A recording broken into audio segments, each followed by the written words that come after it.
neposredno seznanjen z življenjem, kakršno je. Potem apostolska potovanja in tako naprej. In to je res. Se pokaže, kako pozna položaj, v katerem je sodoben človek, v katerem je katoliška cerkev, tudi vemo, da se je soočil z težkimi stvarmi, ampak nikdar ne postane malodušen. Vedno prevladuje zaupanje, cerkev je Božja in Gospod ne spi na svojem čovnu, tudi če so apostoli mislili, vstani Jezus, zbudi se. On je tukaj in pravi, kaj ste maloverni, vse sem jaz tukaj. To zaupanje je pri njem povsem neomajno. V teh dneh sem razmišljal, ne bi bilo dovoljeno, da bi spodobal 3 resni deteljici 3 zadnjih papežev, kjer imamo dejansko papeža Slovana, papeža Germana in zdaj papeža Romana latinskega izvora. Dejansko Janez Pavel II pomeni vključitev enega dela pljuč, da je dejansko Evropa zadihala s polnimi pljuči. Benedikt pa predstavlja vsekakor ta dialog s to sekularizirano Evropo, to sedanjo Evropo z vsekakor iskalci, nemirnimi duhovi, ki pa niso že del neke organizirane cerkvene strukture, iščejo zunaj nje. On je pa dejansko na različne načine skušal spostavljati ta dialog na najvišji ravni, kot ste že sam omenil, dr. Štrukelj, na filozofski ravni, pa tudi recimo na popolnoma poljudni ravni s temi knjigami, ki so dejansko tudi med Slovenci bile izrazite uspešnice. Žal, vsekakor zahtevnejši teksti niso bili toliko dostopni za širšo javnost. Vsekakor pa je Luč sveta, jaz upam se trditi, bila res neka izjemna uspešnica, tudi kot knjiga, kot naslov v slovenskem založniškem prostoru. In upam, da je marsikoga približala tudi nekemu poglobljenemu gledanju na svet, tudi če ni dejansko prišel do osebe Jezusa Kristusa, pa vendar je papež tukaj zelo izrazito in s pozornostjo nagovarjal človeka, ki še ni verujoči, ki še ni, ki ga, kot ste vi rekel, v predverju poganil. Če se smem navezati, gospod direktor je povabil avtorja v Ljubljano, morda se kdo spomne, in je bil naš gost, Peter Zeval. Nekaj spomine imamo. Se spomnite ga svam.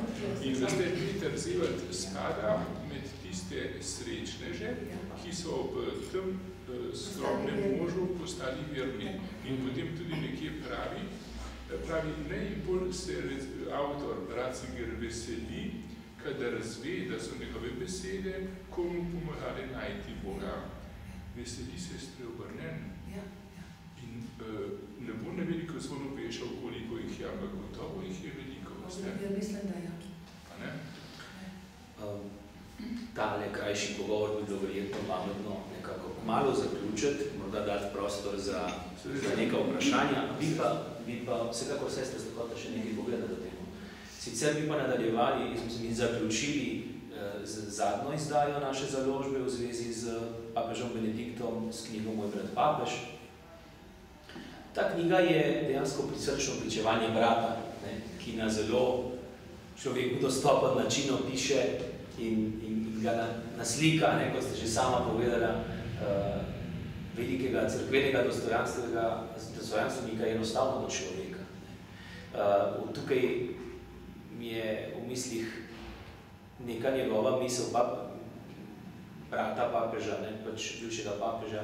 Njegov svet so bile knjige, njegov cilj dognanje resnice, njegova življenjska pot, življenjska vsebina pa vera.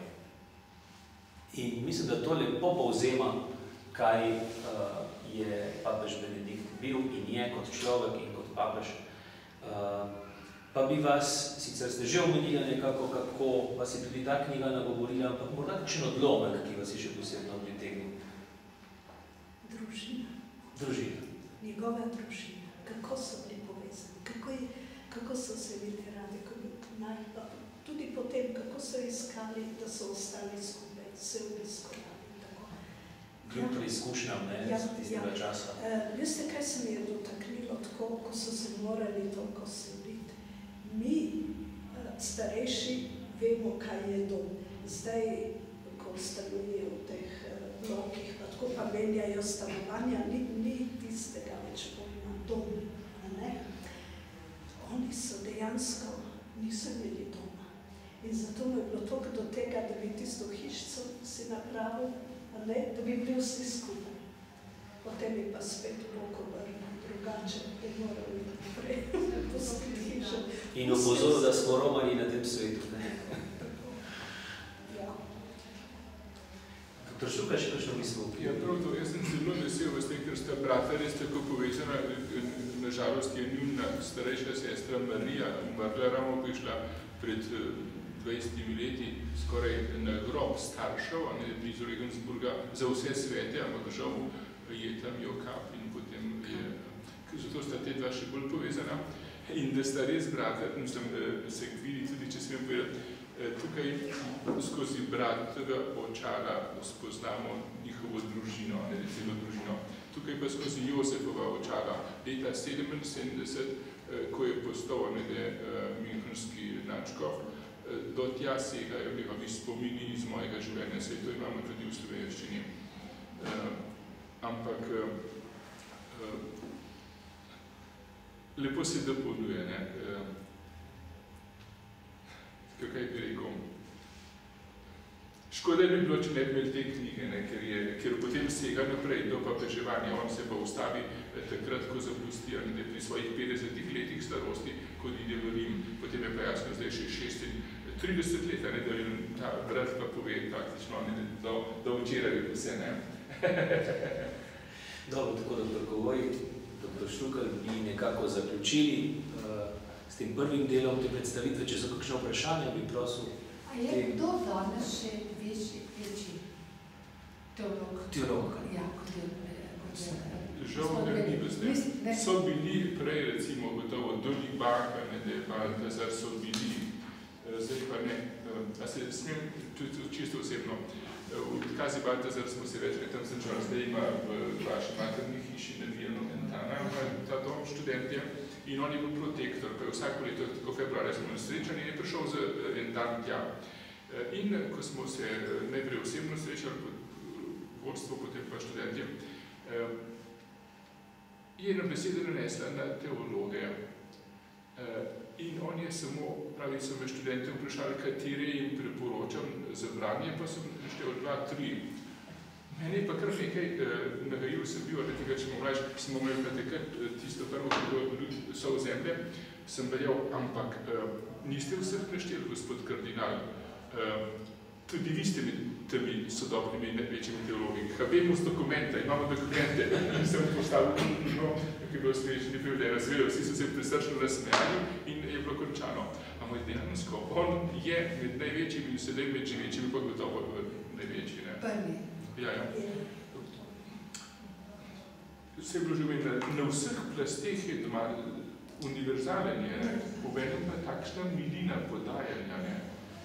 Raner je bil velik spekulativna moč, ampak je bil nekoliko, da rečemo, suhoparan.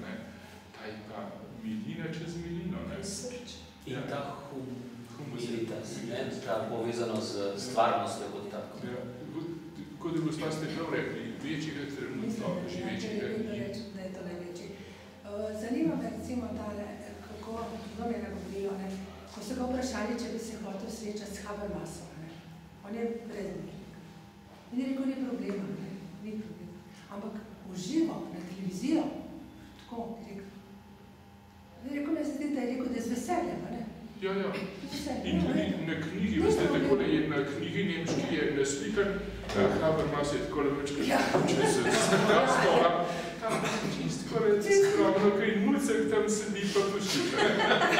Že se nekaj zanimiva, Habermas pa tako. Gledanost te televizije pa je bila zelo velika. In vsi so pričakovali, zdaj ga bo po Habermas popadal. Ampak zgodilo se je pa nekaj narobe. Ali pa kaj več poveste, kako je Glejte, vse dejansko ste vi zadeli, vse ste jedro povedali. Prvič, da se je tako neobremenjeno bil pripravljen srečati in da ni zaostajal v pogovoru, ampak je dejansko odpiral nove perspektive. Načitanje, in to v vseh področjih. Včasih smo bili tudi recimo pri kosilu. Literaturo vso pozna. To je neverjetno. Ni stvari, ki jo ne bi vedel. En majhen blogos, naš Tone Potočnik, slavni virtuoz, je prepovedal zadnjič. Pravi, on ima tam, papež pa brat je bil, ima tisto kardinalsko cerkev v Rimu in so ga tisti župnik povedali, da bi ta igral. Najbrž niso organista. In ta je igral med darovanjem in obhajidom tako razne stvari, pravi neznane italijanske avtorje.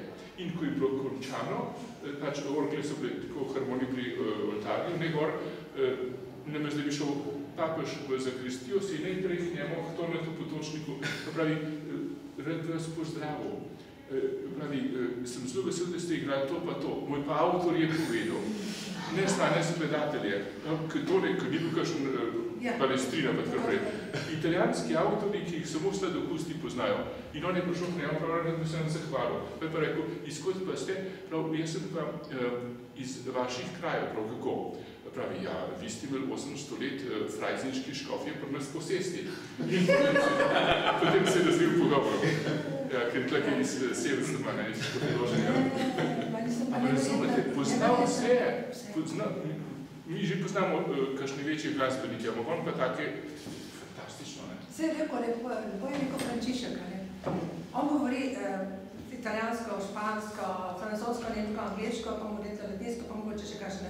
Ampak jaz ne znam tako lepo govoriti prav kot pa Benedikt prav, ker on je glasbenik prav, pa to kar jezika, kar poje. Mislim, fantastičen je. In tudi, francosko govori v narečjih. Ne vem, koliko jezikov. Nemško, francosko, potem angliško, špansko, italijansko. Portugalsko je prav. Portugalsko, ja. Potem latinsko, potem grščino. Jaz sem nekaj slišala tudi nekaj arabensko, da malo tako sem, ampak ja, mislim, to je pa fantazija. Kdaj se ti ljudje vse naučijo? Mislim, to je nekaj... To mene čisto tla mrža. Ves čas vsak dan bere grško novo zavezo. To povedoma vedno pri sebi, grško. In tu se to vidi. Smo, hvala Bogu, upoštevali njegov prevod in presega. Smo gledali vse slovenske prevode, vsa čas našim znanstvenikom, ampak so novi izrazi, novi vidiki in smo iz nemščine za sestra ve prevedli in potem stvar zažari. Skoraj citata, ki bi ga lahko uporabila, pa prepisali, je bilo treba njegov prevod upoštevati in stvar zažari, Presenetljivo. In veste, kaj citatov noter? In je on sam prevedel iz grščine, seveda imamo hebrejsko tudi znam. Drugač pa latinsko pa itak, zdaj so šele prvič prevedli iz latinčine vse to, kar je on na koncilu pisal za komisije, pa za svojega škofa Frinksa, pa tudi tako. So prvič v nemščino prevedli po 50 letih njegove prispevke, vse na roko pisal, se je slika tudi, recimo, faksimil. V latinščini je vse te dokumente pisal, gladko. Mi smo v Etnološki komisiji vedno je imel v začetku ali pa koncu nagovor, prej se je sličnikama zabeležil, potem je 20 minut govoril latinsko in povzel naše delo enoteljsko. Pa smo pa seveda prosili, če bi lahko tudi in so pa nam po pošti čez en del postavili. Razumete? Latinsko je govoril, kot da je italijansko govori. To je fantastično. Vsekakor tudi papež, o katerem se bo še pisalo, o katerem bomo še govorili in katerega bomo še citirali skozi desetletja. Zdaj, zoril, ko ste tak leti, če bo Bog dali, Bog ve, kaj še ne pisal. Kaj bo še napisal? Zdaj, tako tiho. A mislite, da bo še kaj napisal? Ja, po mojem bo malo pa pisal, ja. Malo pa pisal, jaz se bo. Verjetno. No, torej, mislim, da smo lepo zaključili in se spomnili na njegov rojstni dan, ob tem pa tudi predstavili te dve zadnji izdaji Založbe Družina, tretji del knjige Jezusa iz Nazareta, pa Moj brat papež, ki bosta verjetno še dolgo časa odzvajali v slovenskih družinah. Živimo v milostnem času, ali ne? V milostnem času živimo. 23. marec je bil, ne? To je bil zgodovinski dogodek. Dva papeža se srečata v objemu. A veste kaj? To se je zgodilo prvič v 2000 letni. Zelo lepo, gospod. Meni je pa zelo prijetno nagovorila vaša ugotovitev treh papežev Slovak, German, in veste, da smo mi geografsko v stičišču, ne? Ja, Svetivišarje, gospa Sveta pa tukaj, v stičišču treh kultur. In vse tri nekako lahko iz različnih področij na različne načine razumemo in so nam blizu, ne? To je res privilegij, ki ga imamo v Sloveniji. Imamo, absolutno, da se žal, da se